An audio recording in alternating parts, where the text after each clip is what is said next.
ഇർഫാന വിവാദത്തിൽ നന്മയുടെ മാതൃക ഉയർത്തി ശ്രീ അനിൽ നമ്പ്യാർ, ശ്രീ അനിൽ നമ്പ്യാർ എന്നല്ല, അനിലേട്ടൻ എന്നാണ് വിളിച്ചത്. ഇപ്പൊ 20 വർഷത്തിൽ കൂടുതലായി അദ്ദേഹത്തെ അറിയാം. വളരെ മുതിർന്ന മാധ്യമ പ്രവർത്തകനാണ്. ഏറ്റവും പോസിറ്റീവായ നിലപാട് അദ്ദേഹം സ്വീകരിച്ചു. ശ്രീ ശ്യാമിനോട് ഞാൻ സംസാരിച്ചിരുന്നു. അദ്ദേഹത്തിന് ആദ്യം കിട്ടിയ ഇൻഫർമേഷൻ അത് സേവാഭാരതിയുടെ ആംബുലൻസ് ആണെന്നായിരുന്നു. പിന്നീട് അദ്ദേഹത്തിന് അങ്ങനെ അല്ല എന്ന് മനസ്സിലായി. അദ്ദേഹം അതേക്കുറിച്ചൊരു വീഡിയോയും ചെയ്തിട്ടുണ്ട്. ശ്യാമിനും അഭിനന്ദനങ്ങൾ അറിയിക്കുന്നു. അതിന്റെ കാരണം നമുക്ക് എല്ലാം നമ്മൾ പെട്ടെന്നൊരു കാര്യം പറയുമ്പം, പെട്ടെന്നൊരു ഇൻഫർമേഷൻ കിട്ടി പറയുമ്പം ഒരു പക്ഷേ ചില തെറ്റിദ്ധാരണകൾ ഉണ്ടാകാം.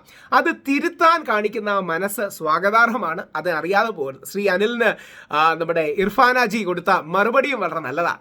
ഇങ്ങനെയാണ് ഹിന്ദു മുസ്ലിം ഐക്യം ഉണ്ടാകുന്നത്. ഇങ്ങനെയാണ് തെറ്റിദ്ധാരണകളുണ്ടെങ്കിൽ പറഞ്ഞു മാറ്റി ഐക്യം ഉണ്ടാകുന്നത്. ആ പോസിറ്റീവിനെയാണ് നമ്മൾ കാണേണ്ടത്. അതുകൊണ്ട് ശ്രീ അനിൽ നമ്പ്യാറിനും ശ്രീ ശ്യാമിനും പ്രണാമം പറഞ്ഞുകൊണ്ട് നമ്മുടെ ഇർഫാന വിവാദം എഴുതിയിരിക്കുന്ന ഒന്നുകൊണ്ടല്ല, ശ്രീ ഇർഫാന യഥാർത്ഥത്തിൽ നമ്മളെ ഒരുപാട് കാര്യങ്ങൾ പഠിപ്പിക്കുകയായിരുന്നു ആ നന്മയുടെ. നമുക്ക് ആദ്യം ശ്രീ അനിൽ നമ്പ്യാറിന്റെ 27 ജൂണിലുള്ള പോസ്റ്റ് വായിക്കാം.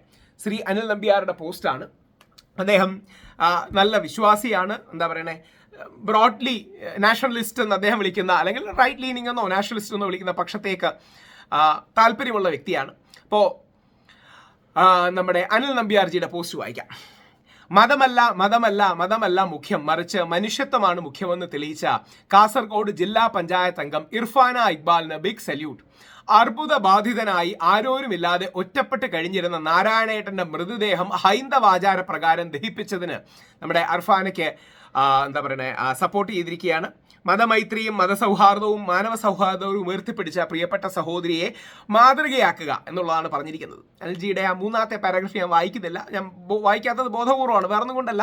കൂടുതൽ യോജിപ്പിന്റെ മേഖലകൾ നമ്മുടെ ഇടയിൽ ഉള്ളപ്പോൾ, യോജിപ്പ് കുറവുള്ള മേഖലകൾ നമ്മൾ പറയുന്നത് എന്തിനാ? ഒരുപാട് യോജിക്കാൻ കഴിയുന്ന 4 പാരഗ്രാഫ് വളരെ യോജിക്കാൻ കഴിയുന്നു. അതിൽ ഒരു പാരഗ്രാഫിൽ യോജിപ്പ് കുറവുണ്ടെങ്കിൽ നമുക്ക് ആ ഒരു പാരഗ്രാഫ് കഴിഞ്ഞ് ബാക്കിയുള്ള 3 പാരഗ്രാഫ് നോക്കുന്നതാണ് നല്ലത്. ഇർഫാനയ്ക്ക് സ്വന്തം മതത്തിൽ നിന്ന് 27 ജൂൺ അദ്ദേഹം വീണ്ടും ഒരു പോസ്റ്റ് ചെയ്യുന്നത് ഈ ഫോട്ടോ വെച്ചിട്ടാണ് അദ്ദേഹം പോസ്റ്റ് ചെയ്തിരിക്കുന്നത്. ഇർഫാനയ്ക്ക് സ്വന്തം മതത്തിൽ നിന്ന് എതിർപ്പുണ്ടായിട്ടില്ലെന്ന് അവർ പറയുന്നു. നല്ല കാര്യം. അത് അദ്ദേഹം വളരെ പോസിറ്റീവായി പറയുന്നു. ഒരു ഹൈന്ദവന് ചിത ഒരുക്കുന്നത് ജനപ്രതിനിധിയാണെങ്കിലും ഒരു മുസ്ലിം സ്ത്രീ സാന്നിധ്യം അറിയിച്ചത് വെറും ഫോട്ടോഷൂട്ടിനായിട്ടാണ് എന്ന് ഞാൻ കരുതുന്നില്ല. ഇത്തരം ജസ്റ്റേഴ്സ് വളരെ സ്വാഗതാർഹമാണ്. ഇത്തരം എന്താ പറയണം നീക്കങ്ങൾ, നിലപാടുകൾ വളരെ സ്വാഗതാർഹമാണ്. ഞാൻ എക്സ്പ്ലെയിൻ ചെയ്തതാണ് ആ ജസ്റ്റേഴ്സ് എന്നുള്ള വാക്ക് തന്നെ. വിഭാഗീയതയുടെ മതിൽക്കെട്ടുകൾ തകരട്ടെ, അനാവശ്യ തർക്കങ്ങൾ ഉന്നയിച്ച് എരുതിയിൽ എണ്ണ ഒഴിക്കരുതെന്ന് അപേക്ഷിക്കുന്നു. വളരെ നല്ല കാര്യമാണ്. അനാവശ്യ തർക്കങ്ങൾ ഉപയോഗിച്ച് എരുതിയിൽ എണ്ണ ഒഴിക്കരുതെന്ന് അപേക്ഷിക്കുന്നു. ഹിന്ദു ആയാലും മുസ്ലിം ആണെങ്കിലും ക്രിസ്ത്യാനി ആണെങ്കിലും പ്രവൃത്തിയിൽ നന്മ പുലർത്തുന്നവരെ പ്രോത്സാഹിപ്പിക്കണം. മതാന്ധത ബാധിച്ചവരെ അല്ല നാടിനാവശ്യം, മതസൗഹാർദ്ദം ഉയർത്തിപ്പിടിക്കുന്നവരെയാണ്. വളരെ പോസിറ്റീവായ കാര്യമാണ് അല്ലെങ്കിൽ ശ്രീ അനിൽ നമ്പ്യാർ അദ്ദേഹത്തിന്റെ പോസ്റ്റ്. നമുക്കിനി ശ്രീ ശ്യാമിന്റെ ഇതും കൂടെ കാണാം. അതിലെ പ്രസക്ത ഭാഗങ്ങൾ കാണാം. ശ്യാം ബാബു കോറോത്ത് എന്നാണ് അദ്ദേഹത്തിന്റെ പേര്. ഞാനതിൽ ലവിനടിച്ചിട്ടുണ്ട് നമ്മുടെ അദ്ദേഹത്തിന്. വിനീതമായി നമസ്കാരം. എൻ്റെ പേര് ശ്യാം ബാബു കോറോത്ത്. ഞാൻ ജനം ടിവിയുടെ സീനിയർ ന്യൂസ് എഡിറ്ററായിട്ട് പ്രവർത്തിച്ചു വരികയാണ്.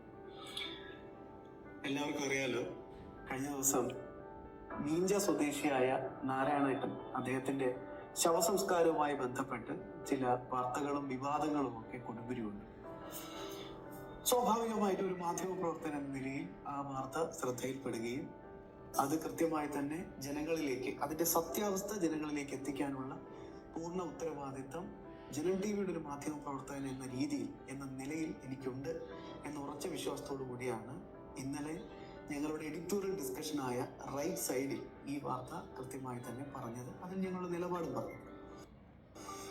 യഥാർത്ഥത്തിൽ ഈ വിഷയത്തിൽ ആദ്യം ഈ വിഷയം ശ്രദ്ധയിൽപ്പെട്ടപ്പോൾ ഒന്ന് ആലോചിച്ച് നോക്കൂ. കേരളത്തെ സംബന്ധിച്ചിടത്തോളം ഒരു മുസ്ലിം ലീഗിന്റെ ഒരു നേതാവ്, ജില്ലാ പഞ്ചായത്ത് അംഗം, ഒരു ഹൈന്ദവ സഹോദരന്റെ ഭൗതികദേഹം ഏറ്റുവാങ്ങി അത് യഥാവിധി ആചാരാനുഷ്ഠാനങ്ങളോടുകൂടി അത് സംസ്കരിക്കുന്ന ചടങ്ങുകൾ നടത്തുക എന്ന് പറഞ്ഞപ്പോൾ കേരളത്തിന്റെ മനസാക്ഷിയെ വലിയ രീതിയിൽ ആനന്ദം കൊള്ളിച്ചതുപോലെ തന്നെ എന്നെയും അത് വലിയ രീതിയിൽ തന്നെ സ്വാധീനിച്ചു.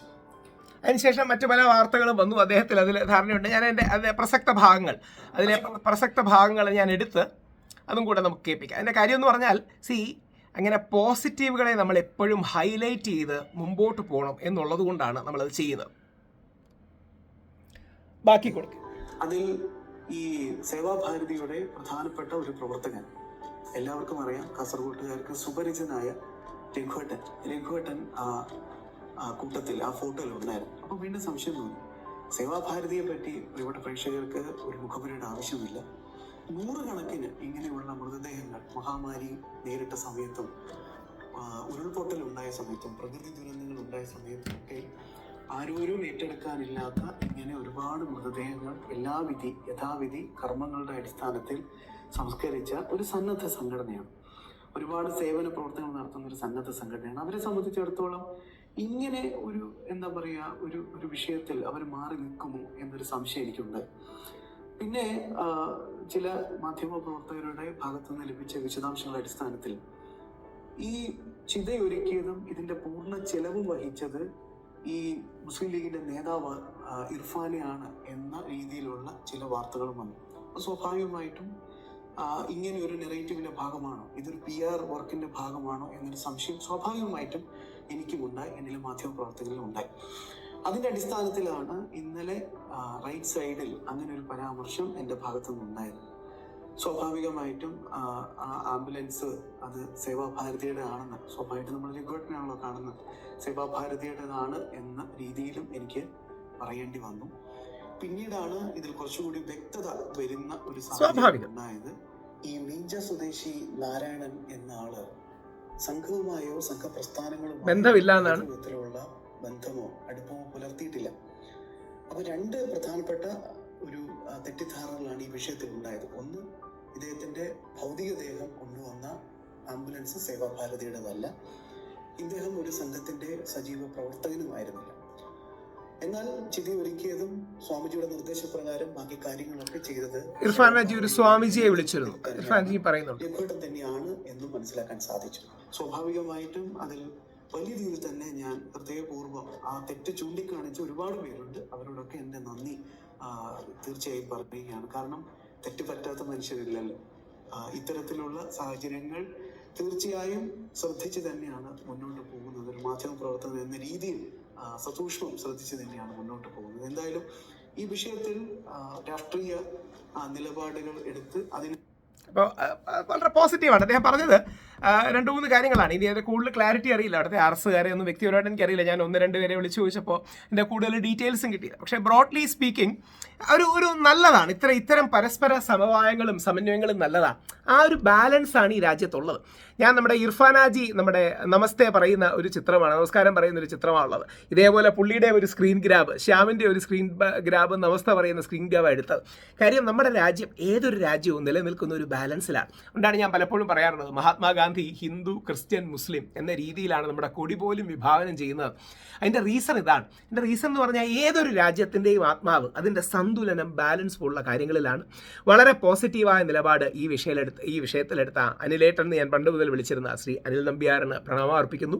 ശ്രീ ശ്യാം, അദ്ദേഹം ആ ആംബുലൻസിൻ്റെ കാര്യത്തിൽ അദ്ദേഹത്തിന് ആദ്യം ഒരു ശരിയല്ലാത്ത ഇൻഫർമേഷൻ, ഒരു തെറ്റിദ്ധാരണയുണ്ടായി, പിന്നീട് തിരുത്തുകയുണ്ടായി. അതിനെല്ലാം സയ്യദ് ഓൾഡ് ഏജ് ഓർഫനേജിൻ്റെ അടക്കം ഭാഗത്തു നിന്നുള്ള വലിയ പ്രവർത്തനങ്ങൾ, ഇർഫാനയുടെ അവരുടെ ഭർത്താവിൻ്റെ അടക്കമുള്ള വലിയ പ്രവർത്തനങ്ങളെ അഭിനന്ദിക്കുന്നു. പോസിറ്റീവുകളെ നമ്മൾ കൂടുതൽ പ്രൊമോട്ട് ചെയ്യണം. പോസിറ്റീവുകളെ കൂടുതൽ പ്രൊമോട്ട് ചെയ്ത് നമ്മുടെ സമൂഹത്തിൽ എല്ലാ ഭാഗത്തുനിന്നും ഹിന്ദുവും ക്രിസ്ത്യാനിയും മുസ്ലിമും നിരീശ്വരവാദിയും യുക്തിവാദിയും എല്ലാവരും പോസിറ്റീവുകളെ, ഹാർമണിയെ പ്രൊമോട്ട് ചെയ്യണം. ആ ഹാർമണിയിലാണ് നമ്മുടെ രാജ്യത്തിൻ്റെ നിലനിൽപ്പ്. അപ്പോൾ ഈ വിഷയത്തിൽ ഇടപെട്ട എല്ലാവർക്കും പ്രണാമം പറയുന്നു. ഒരു പോസിറ്റീവ് എന്താണ്. ജയ് ഹിന്ദ്.